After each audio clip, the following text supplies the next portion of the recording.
انسان کبر تکبر مکوال لوی د پاک لاله رضا کنا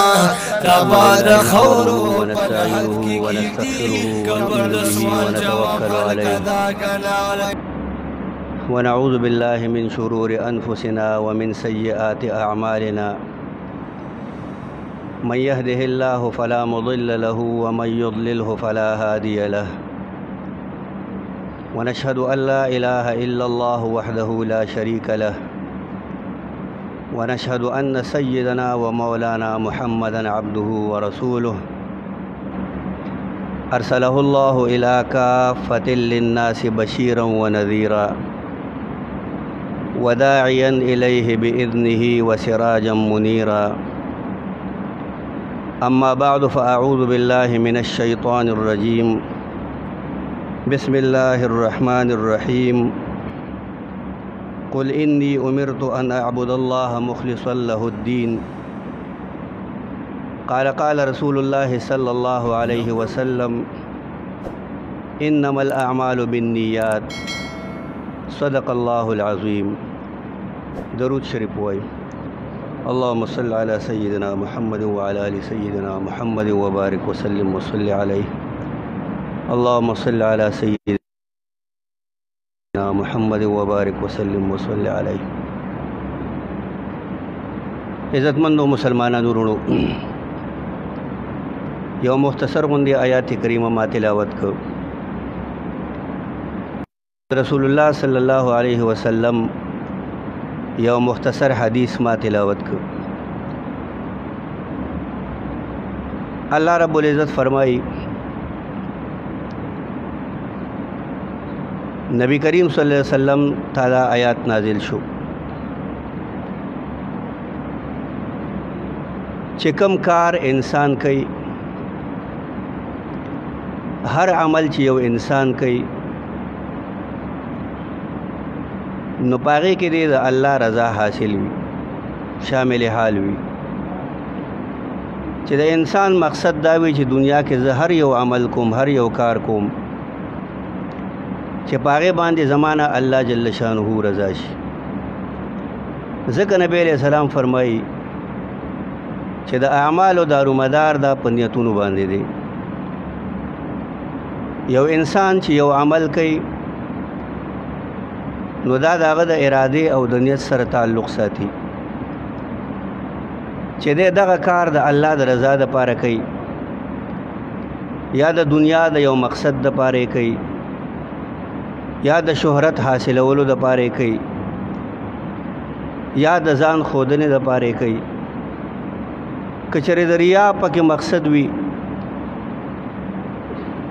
او ځان خودنه پکې مقصد وي نو دغه عمل الله جل شانه تقبل ندی او کچره د الله رضا پکې شامل حال وي چې الله جل شانه را ناراضه شي نو دغه عمل الله جل شانه تقابل قبول دی د دې وجه فرمایي چې ډېر روزنیون کې داسې دي چاغوی روزه ونیسي خو بغیر د لوږې او د تندې نه د هیڅ حاصل نشي او ډېر داسې خلک دي چې هغه شپې رون کوي عبادتونه کوي تهجد کوي خو بغیر د شوګیرۍ نه د انسان ته بل څه میلاو نشي ځکه د ده مقصد هغه د دنیا شهرت حاصلوي د مقصد ریاکاری وی د مقصد ځان خلقو ته ښودل وي چې ګینه دا عمل مې وکړ روزه مې ونیوله چې خلک راته روزهدار وایي عبادت مې د شپې وکړ چې خلک راته ډېر مونځګزار وایي ځکه د شپې تهجد کول او د شپې عبادت کول د دې تعلق صرف د انسان او د الله سره وي یو سړی د شپې راپاسي د عبادت کوي نو دا ډیر زیات ګران کار دی ځکه په موږ خلکو باندې خو خوب ډیر غالب وي او د شپې پاسېدل دا ډیر زیات ګران کار دی نو په دغه کې چې یو انسان راپاسي او عبادت د الله کوي نو الله ته خوشحالي خو که چېرې د ده مقصد دا وي چې زه خلکو ته ځان وښیم چېرې ټوله شپه مې عبادت کو لکه بعضې خلک اکثر یو مجلس کې کینی د شپې چې ته تهجد کړي یا یې تلاوت کړي یا یې ذکر و اذکار کړي نو اکثر خلکو ته یاره بیګا چې کوم دی د شپې سپو ډېر زیات غپل د شپې مقصد یې پکې دا نه وي خو مقصد یې دی چې بیګا ګوره زه پاسېدلی یم تهجد مې هم کړي و تلاوت مې هم کړی و د الله تعالی ذکر و اذکار مې هم کړي و دغه عمل الله جل شانه ته قبول نه دی په دنیا کې چې هر یو عمل انسان کوي زیاتر د نیکو اعمال مونځ کوي یو سړی عبادت کوي تلاوت کوي روجی نیسي زکاتونه ورکوي صدقات خیرات کوي حجونه کوي نو دا ټول به د الله د رضا دپاره کوي که چېرې د الله رضا پکې مقصود نه وي دغه عبادت الله جل شانه ته قبول نه دی فرمایي چې د قیامت په ورځ باندې به الله جل شانه بعضې خلکو ته د جنت په دې خوا کې داسې چکر ورکړي د باندې به د جنت دا خوشبویانې راشي الله به فرشتو ته حکم کوي چې دې خوا یې راولئ چې د الله خوا له راشي نو الله جل شانه به ورته جهنم حکم کوي دې جهنم ته بوځئ دی به الله ته وایي چې الله ما خو ډېر عبادتونه کړي وو دنیا کې نیکۍ مې کړې وې دا کارونه مې کړي وو صدقات مې کړي وو خیراتونه مې کړي وو الله رب العزت به ورته وفرمایي چې تا خو به د خلکو په مخ کې عبادت کوو د خلکو په مخ کې به د نیکۍ کارونه کول صدقې او خیراتونه به دې کول خو چې کله به ځان له شو بیا به دې ګناهونه کول د خلکو نه د حیا کوله زما نه د حیا نه کوله د خلکو نه د پرده کوله زما نه د پرده نه کوله د خلکو نه شرمېدې زما نه نه شرمېدې د دې وجې نه ستا دپاره چې کوم دی نو جهنم ځای دی جهنم ته به ځي دی به الله ته وایي چې الله نو بیا د جنت دې خوا له دې ولې وروستم الله به ورته وایي چې مقصد مې پکې دا و چې جنت دا خوشبویانې د باندې درشي د جنت دا نظارې وګوري او د دې نه پس چې کوم دی جهنم کې داخل شي ځکه په دنیا کې که یو انسان اعمال کوي دی صرف د الله جل شانه د رضا دپاره کوي که د الله جل شانه رضا پکې مقصود نه وي دغه عمل د ده دپاره د هلاکت ذریعه ګرځېدی شي او که د الله رضا پکې مقصود وي نو دغه عمل د انسان دپاره د جنت د تلو ذریعه ګرځېدی شي د دې وجې نه فرمایي نبي کریم صلی الله علیه وسلم چې د قیامت په ورځ باندې به الله جل شانه یو درې کسان خپلې مخې ته راولي یو به په هغې کې مالدار سړی دنیا کې به وله الله مال و دولت ورکړی جیداد به وله ورکړی ډېر دولت به ورسره وي دی به الله راوغواړي او الله به دې تپوس وکړي چې دنیا کې مې دله مال و دولت درکړی او جیداد مې دله درکړی و په څه کې دې خرچ کړی و څه دې پې کړي و دی به الله ته وایي چې الله جوماتونه مې جوړ کړي وو مدرسې مې جوړې کړې وې لارې مې جوړې کړې وې د اوبو انتظام مې د خلکو دپاره کړی و هسپتالونه مې جوړ کړي وو خیراتونه او صدقې مې کړې وې الله رب العزت به ورته وفرمایي ته په دې خپله خبرې کې دروغجن یې ستا مقصد په دنیا کې شهرت حاصلول و چې ما ته خلک ښه سړی ووایي نیک سړی راته ووایي سخي راته ووایي او دغه مقصد ستا ته په دنیا کې حاصل شوی و خلکو راته ښه سړی وي وایي دا ډېر ښه سړی دی جوماتونه جوړوي دا ډېر ښه سړی دی هسپتالونه جوړوي دا ډېر سخي سړی دی خیراتونه او صدقې کوي خو ستا په دې عمل کې د الله رضا مقصود نه و د دې وجې نه که په دنیا کې یو مالدار سړی جوماتونه جوړي حالانکه جومات جوړول څومره لوی اجر او ثواب لري د مرغۍ د جالي عمره ځای چې پکې سړی جوړ کي الله ول جنت کې چې کوم دی بنگله جوړي او ډیر اجرونه او ثوابونه په الله ورکي خو کله غلطه د انسان مقصد صرف د دنیا شهرت حاصله وي نو کله ډیر جماعتونه جوړ کې خو دا د لپاره د هلاکت ذریعہ ده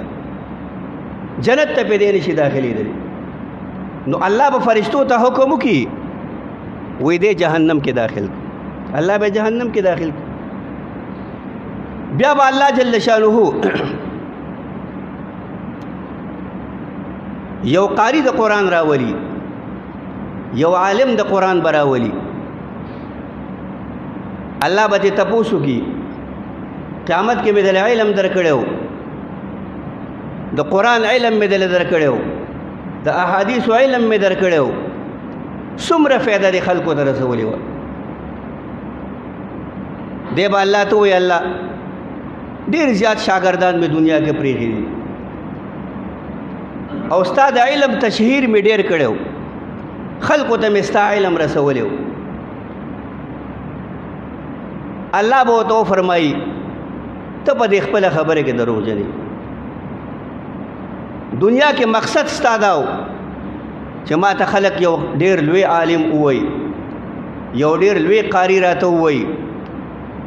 او شهرت مې په دنیا کې ډیر وی لکه بعضې خلک داسې وي چې هغوی دنیا کې شهرت حاصلولو لپاره علم حاصلوي چې علم د دې لپاره حاصل کم چې خلک راته غټ سړی وای خلک راته ډیر غټ پیر وای خلک راته ډیر غټ عالم وای ناغه په دنیا کې سړی ته ملاو شي د دې وجه نه بعض علماء کرام فرمایي چې هغه خلکو ته چې هغوی سره د علم قدر نه نه هغوی ته به علم زده کوي نه ځکه د هغه د علم د ده دپاره او د خلکو دپاره د هلاکت ذریعه ګرځېدی شي د دې دپاره علم حاصلوي چې ما ته خلک یو ډېر لوی عالم ووایي یو ډېر لوی سړی راته ووایي خلک راته کینی پاسي لاسونه مې ښکل کي او ډیر د دنیا مقاصد حاصلولو د پاره کوي چې خلک را له پیسې را کوي دولت را لرا کوي د دې وجنا د علم د د لپاره وبال دی او کم چې د شاګردان دي دا غوي د لپاره دا وبال دی ځکه چې څنګه استاد دي نو هغه سي به شاګردان وي که په شاګرد کې ادب وي په استاد کې ادب وي احترام پکې په علم کې د الله رضا مقصد وي نو شاګردان به مغسي او کنه علم د دې لپاره کړی چې خلکو سره به مناظره کوم خلکو سره به جګړه کوم په دعاګانو به جګړه کوم په سقاتونو به جګړه کوم په درشتم باندې به جګړه کوم یا په نور مقاصد مسائل باندې به جګړه کوم چې داغه اړو بنیاد نه او هغه وړي وړي خبري اختلافي خبري پاګه باندې جګړه کولو ته ضرورت نه دعا یا د مانځنه مخکې چاو کو یا روستو وکړه ضروری خبره نه ده چې خامخا ته د مانځنه مخکې دعا کو یا د روستو وکي خو پاګه باندې ته په قوم کې اختلاف پیدا کې دا ستاسو لپاره هلاکت ته او داغه خلکو لپاره هلاکت ده کم چې دغه عالم شاګردان وي د دې وجنه الله جل شانه به ورته حکم وکي فرشتو ته وي بدیم چې کوم دی جهنم کې داخل کړي نو په دنیا کې که انسان هر یو عمل کوي هغه د عبادت عمل دی نو هغه د الله جل شانه د رضا لپاره کوي ګینه ټول شپه به د الله عبادت کې او مقصد به دی چې خلک راته لوی سړی ووایي خلک راته منځګزار ووایي او د الله رضا پکې مقصد نه یقینا چې ستا د عبادت الله جل شانه نه قبلوي بنی اسرائیلو کې یو ځل قاتو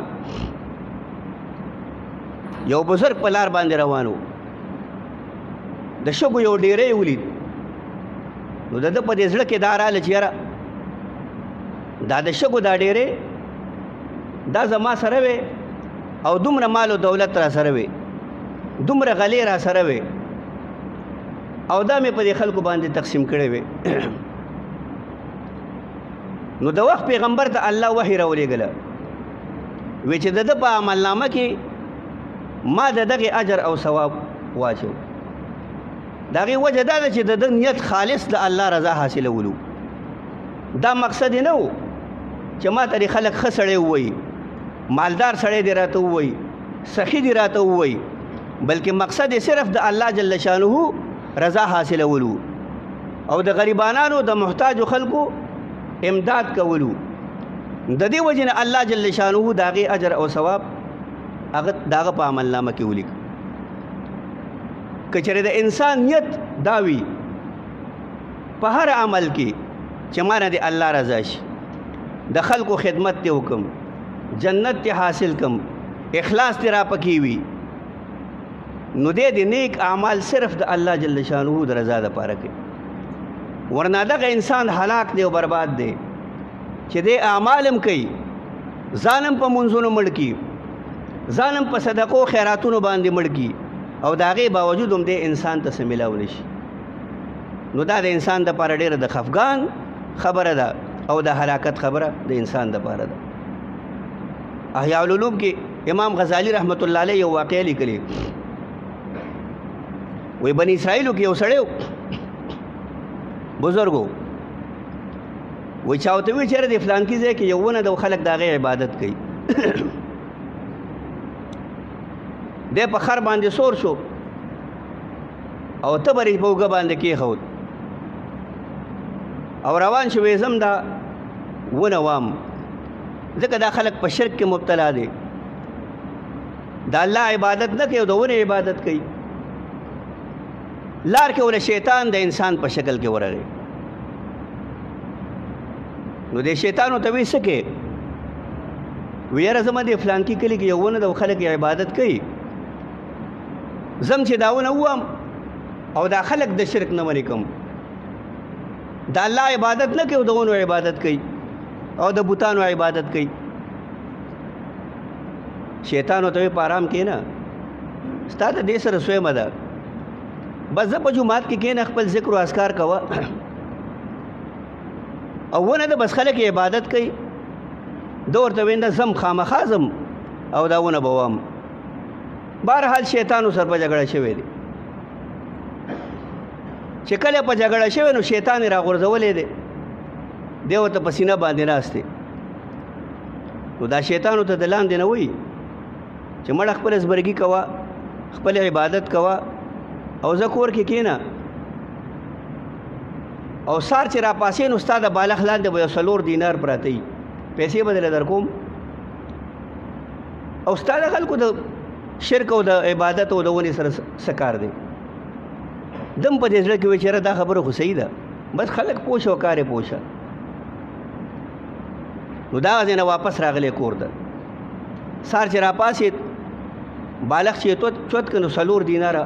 دی سر ته پراته وو. یو 3 شپې چې سار پاسي نو 4 دیناره دی سر ته پراته وي. 4م سار باندې نه دینار شته او نه دراهم شته، پیسې میسې نشته. دی بیا په خر باندې سور شو او تبر یې په اوږه باندې کېښود.